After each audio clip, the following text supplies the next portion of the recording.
It was terrifying. Ancient books journey from Irish bog to museum treasure. One summer's day in Tipperary as peat was being dug from a bog, a button peered out from the freshly cut earth. The find set off a 5-year journey of conservation to retrieve and preserve what lay beyond, a 1,200-year-old psalm book in its original cover. Bogs across Europe have thrown up all sorts of relics of the ancient past, from naturally preserved bodies to vessels containing butter more than a millennium old. But the 2006 discovery of an entire early medieval manuscript, entombed in a wet time capsule for so long, was unprecedented, said the National Museum of Ireland. The book fell open upon discovery to reveal the Latin words in Eula Lacrimarum, which identified it as a book of psalms. One particularly unexpected feature was the vegetable tanned leather cover with a papyrus reed lining, suggesting the monks could have had trade links with Egypt. "It still blows me away," said John Gillies, the chief manuscript conservationist at Trinity College Dublin, home of the Book of Kells, the Book of Armagh, and 450 other medieval Latin manuscripts. "It was by far and away the most challenging, most interesting project I have ever undertaken. And to put that in context, I am surrounded by these iconic manuscripts." 10 years after going on display at the National Museum in Dublin, the Fadden Psalter is one of Ireland's top 10 treasures and now the subject of a 340-page book from the institution documenting every stage of the terrifying preservation process for future scholars.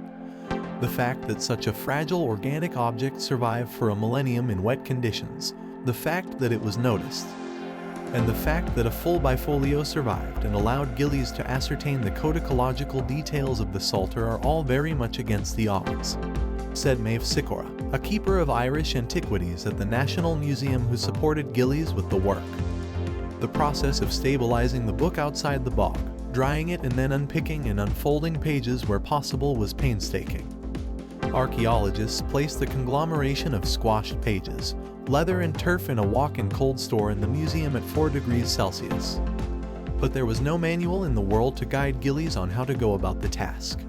"I spent the first 3 months retrieving the mass from the fridge, bringing it up to my lab and just staring at it, trying to make sense of it before I could start any sort of intervention work.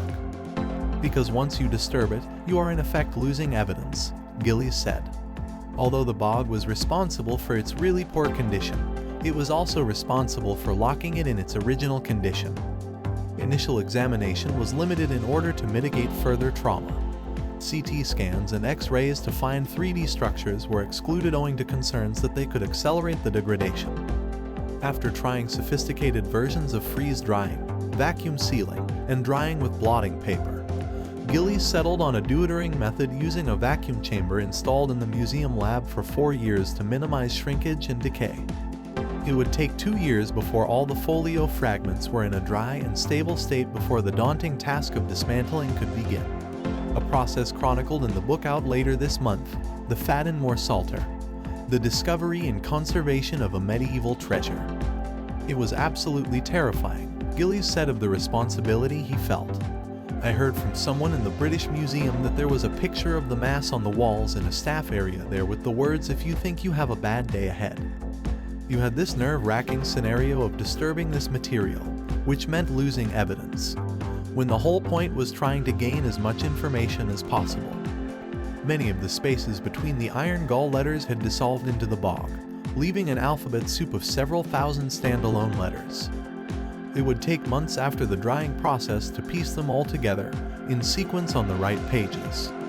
The rewards when you slowly lifted up a fragment, and suddenly beneath this little bit of decoration would appear, particularly the yellow pigment they used.